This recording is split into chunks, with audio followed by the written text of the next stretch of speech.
Hello, everyone, and welcome to the journey to Multifamily Millions. I'm your host, founder, and CEO of ZANA Investments, Tim Little. And on today's show, we have with us Brian Armstrong. Brian is the founder and managing partner of Progress Capital Group, a real estate investment firm focused on offering investments that generate passive income for busy professionals. Brian has been active in real estate since 2012, investing in multifamily and fixing and flipping single family homes. Brian also enjoys a 20-plus year career as a licensed structural engineer working on projects throughout the US and beyond. Brian, welcome to the show. Thanks, Tim. It's great to be here. Yeah, it's great to have you. So, I gave everyone a very high level overview of your background there. But on this show, we really like to get down to the details on how you got started on your journey to multifamily millions. So, if you would, please tell us a little bit more about yourself and what brought you into the multifamily space. Sure. I think it all it's a bit of a cliche story probably, but it started with Rich Dad, Poor Dad. My dad read that book probably back in 2007 or 2008, something like that. And it kind of got his mind going. So he gave it to me and said, here, read this and let's follow up after. And so I read it and I graduated college. I'd been working for a few years and it made a lot of sense that the way you get wealthy is not by working for somebody else, that you go out and you start a business or you get investment income. And so it made sense and it kind of got some wheels turning, and the wheels were turning slowly. Come across some friends of ours who were investing in an apartment complex. Turns out that was a syndication. I didn't even know what that was at the time. That was probably in around that same time, '06, '07, '08, and said, sure, I'll put some money into that. That makes sense. Real estate investing, that's what rich people do. And so invested in that. The real estate collapse of 2008 happened and kind of forgot about it for a little bit. Every so often, my wife and I would look at each other and say, whatever happened to that thing? And we'd check in and it was still rolling. It was still doing its thing. And then fast forward 10 years later, which was longer than the projected hold time, but 10 years later, it comes back and here we are doubling our money and surviving through the worst real estate downturn in whatever, 100 years or something like that, right? And so it kind of got the wheels turning a little bit that, hey, this real estate thing really could be something. And meanwhile, as that's going on, we had done some of our own fixing and flipping of really our own home, where we had bought one that was a short sale and it was kind of beat up, and we did some work on it and got it up to a much nicer standard, and then had a job change, sold it, moved to another place. And when we sold it, walked away with a decent amount of equity in the whole after the sale, and thought, oh, wow, this is interesting. We could really do this. And then we kept fixing and flipping a few of our own homes. As we would move into one, we would be distressed for some reason. We would fix it up. We'd move again for some reason and walk away with another chunk of equity. What I realized though, was that fixing and flipping is a lot of work. And especially when you're doing it on your own house, it's a lot of work because you're living through the construction. And then when you finish and you move, you end up having to do it all over again.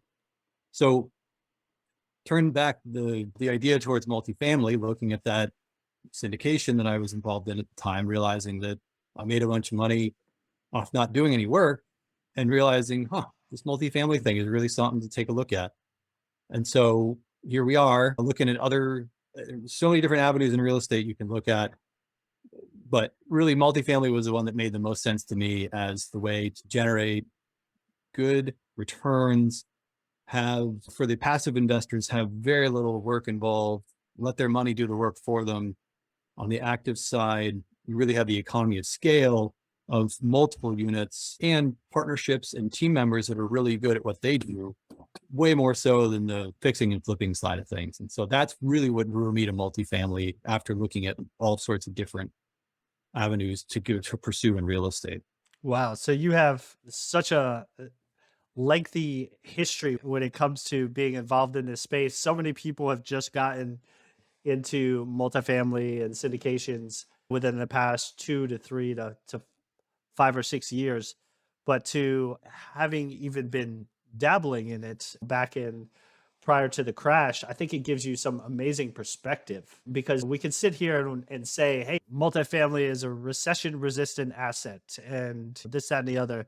but to have actually lived through that, like you said, the biggest crash in real estate in our lifetimes, and to see it come out on the other side, yeah, it may not have hit the marks that they intended, but if you came out with your money, then I call that a win. Granted, it may have taken, like you said, 10 years to double your money, Yeah. and now folks are doing that in like two. Sometimes I've Yeah. seen ridiculous deals, but it's just great that you're able to tell that story to investors to say, hey, look, I understand that we might be heading into a recession, because so many people are just not sure what to do with their money right now. So they're like a deer in headlights. They're just doing nothing. Yeah. And they're just, Yeah. it seems like they're just keeping it in their bank accounts because they're not sure what to do next. Yeah. Yeah. Yeah. I think that's very true. And I think to your point, I think that deal, I don't remember all the specifics, and sold it in 2017 or something like that syndication, but I think they hit most of their metrics other than the hold time. And that was really the only thing that they missed, not being able to foresee the crash of 2008 coming. But still, the equity multiple was 2x. I mean, they doubled money. It just took a little longer to kind of ride out the downturn and make it out the other side. So really, to your point, recession resistance is a great aspect of real estate. You just have to be willing and know that sometimes it might take a touch longer than you might want it to, or than it might have been originally forecast, but there's still a lot of downside protection there.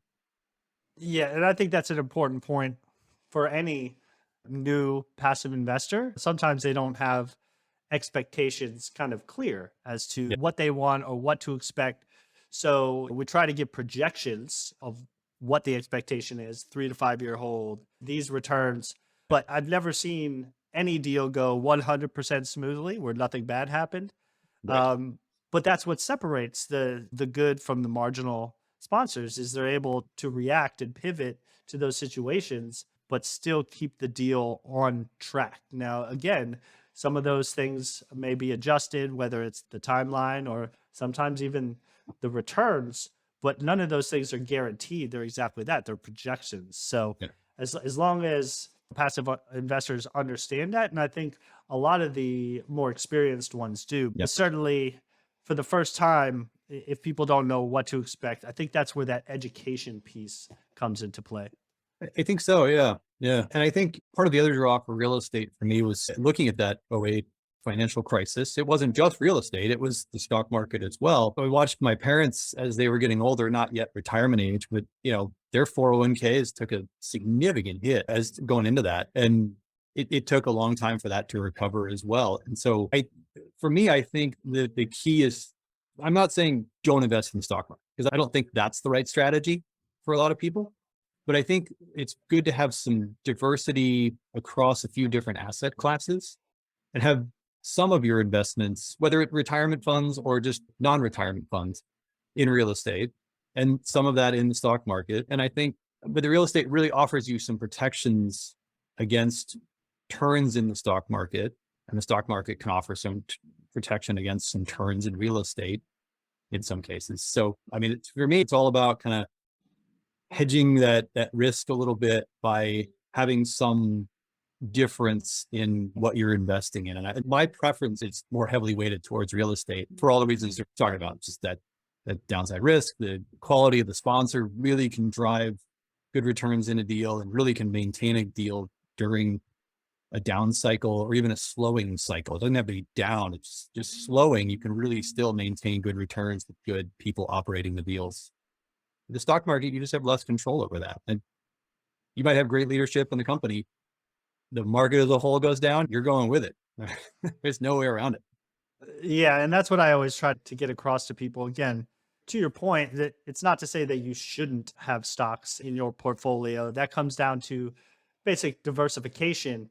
It's just, unfortunately, so many people consider diversification being having a lot of different stocks. And that's not what that is. Right. Right. Just like I would caution anyone who's exclusively in real estate, and I know plenty of people who are, they try to find ways to diversify within real estate, and there are many Yeah. ways to do that.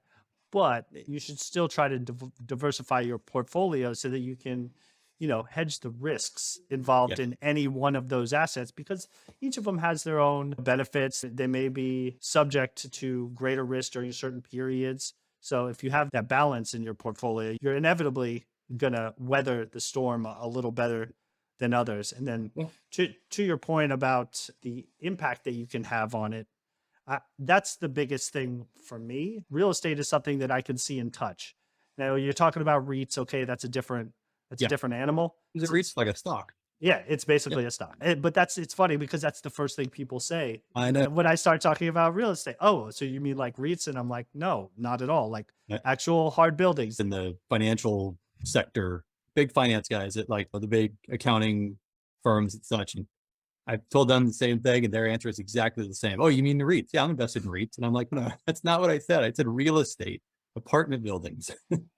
Right. And as operators, we can add value to those assets. Right. We can fix it up if it's old. We can put in amenities that weren't there. And then Right. in turn, charge rents commensurate to whatever the market will accept there. Right. Can't really do that with stocks. I tell people it doesn't matter how many Cokes I drink, the price of Coke is not going to go up. It's not going to move. And So so the I think margin they make on that Coke and drink doesn't go up. Right. right. So I think Right. that's the key difference. And then I think one thing you said about the fact that you basically forgot about your passive investment, it's kind of a test to how little is involved once you do your due diligence up front, which I encourage every passive investor to do. Absolutely. Do your due diligence on both the operator and the Yep. deal itself. Yep. But after that, it's really up to them as an individual how much attention they want to apply to it. They could read the monthly updates, or they Yep. could put it in the trash. It's completely up to them. They can ask Yep. questions of the operators, or they can choose to just sit back and assume they know what they're doing. So I think that's another attractive aspect of it. And again, different things for different people. Other people like to be more involved, and that's fine too. But for those folks who want a truly passive experience, once you put your money into the deal, then at that point it pretty much is. So would you agree with that? Oh, absolutely. Yeah. Yeah. And I would totally agree with your sentiment that the research and the work for the passive investor comes on the upfront before any money is invested. It's like you said, researching the operators, the sponsors, and researching the deal itself, and maybe even the market if you want to know some about the market. But after you find that right mix of operator, market, and deal, you put the money in, and you're as involved as you want to be. You can be totally cruise control, totally out of it, not worry about it whatsoever, and the operators take care of it. You can be checking in monthly, like you said. You can be checking in as often as the sponsor is willing to communicate with you, and I think that's good for lots of different people who want different levels of involvement. But Yeah, absolutely. it can be very passive. So Yep. And so the other thing I was going to ask you about, you talked about basically doing live-in flips. Is that something that you still do, or with houses that you're not living in terms of the flipping, or have you completely moved away from the single family side of things?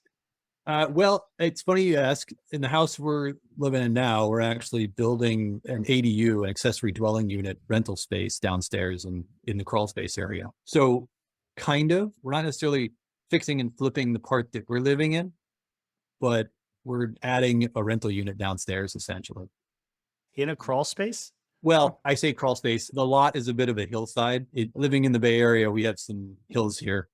I know in Florida, probably not so much, but enough of a hillside that you can actually build some space in the downstairs and make it a true 8-foot ceiling.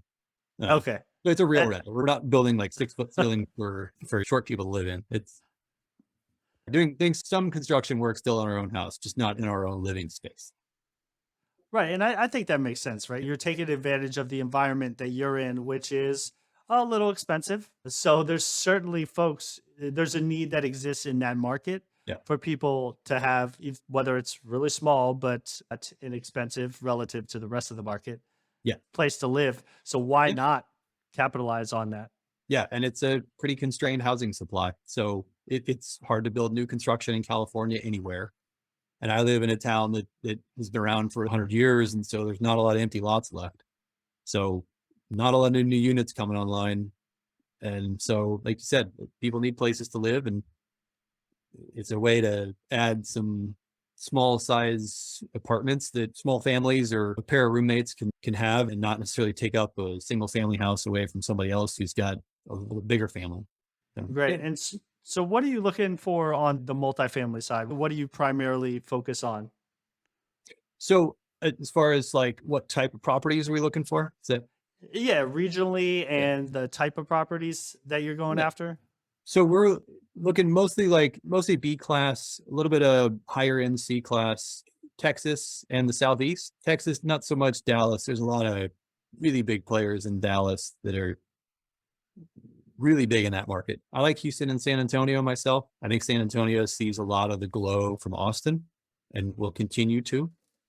And then the Carolinas are great. Certain areas in Alabama are fantastic. Around Atlanta is still doing quite well. Still seeing a lot of jobs, a lot of population moving to those areas, those kind of regions. And then as far as apartment styles, kind of that, like I said, the B to upper C class, and then that's anywhere in like the 25 to 125 unit range is a good size. Sometimes they get a little bigger than that, but that's generally the good sweet spot. You can really make some big improvements in those types of places. You can see a lot of change in the property and a lot of change in the income, and therefore the returns to the investors in those kind of places.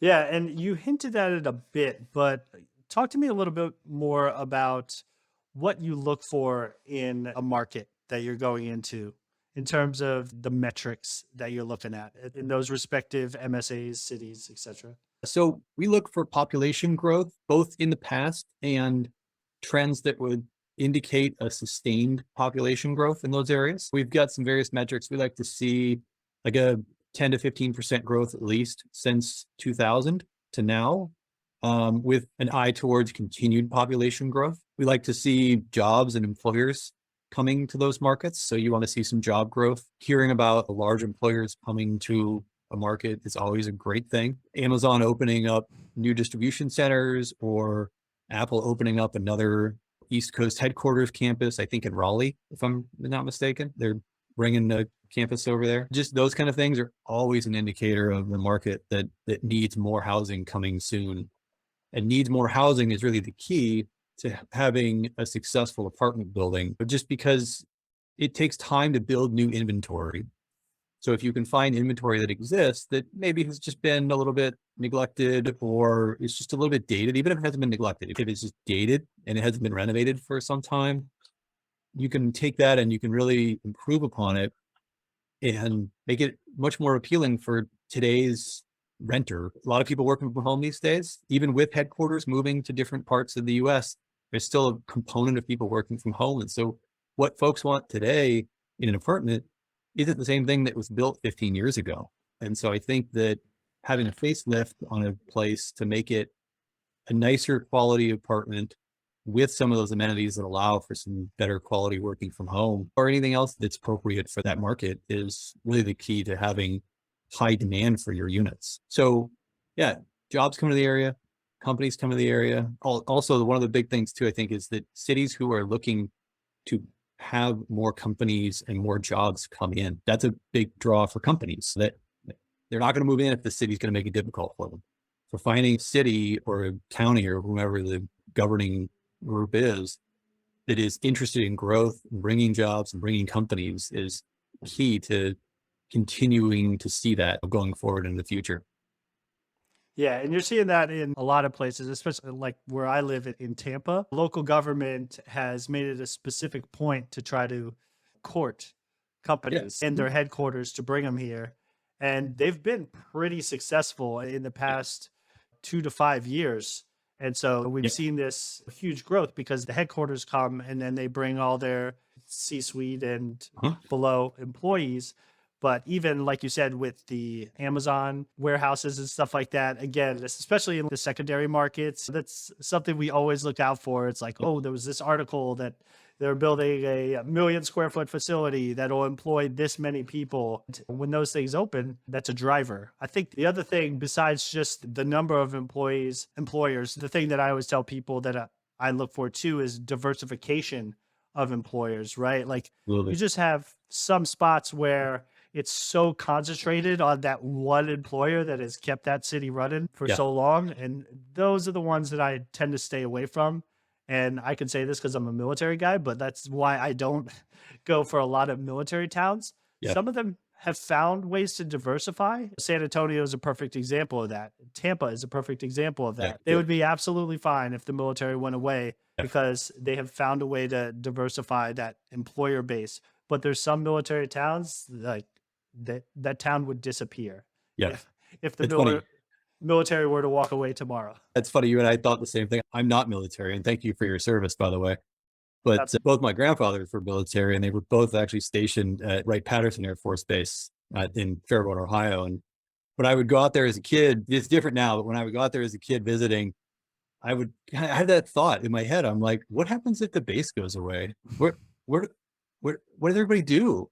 But it was just one of those things. And so anyway, I don't mean to bag on Fairborn. It's different now. Ohio's brought a lot of different industries, so it's not that way now. But when I was younger, it was kind of that thing. I'm like, what else is there besides the base? So totally agree with you. The diversity of employment is very key. Yeah, and these are the kind of things that even passive investors should be thinking about as Mhm. they're getting pitched these deals. Because sometimes, like when I did my first passive investment, I thought I knew which questions to ask, and I was wrong. I was focused on, oh, I want to sound smart, so I'll ask about cap rate, and then I'll ask Yeah. about this, because trying to impress the sponsor into thinking that I know what I'm talking about. That is absolutely the wrong approach to go about it. I Yeah. mean, it's a matter of I need to remind myself that I'm the one investing my money. It's not my job to impress them, that it was my job to extract as much information as I could. And that's one of the values that I actually found about doing my first deal as an LP is I used it as education. I was able to learn as the deal went along. I was able to ask questions, not to the point of being annoying, but enough to educate myself. And then I got comfortable enough, like you, where I was like, hey, I think I could do this myself or with a team, with other folks.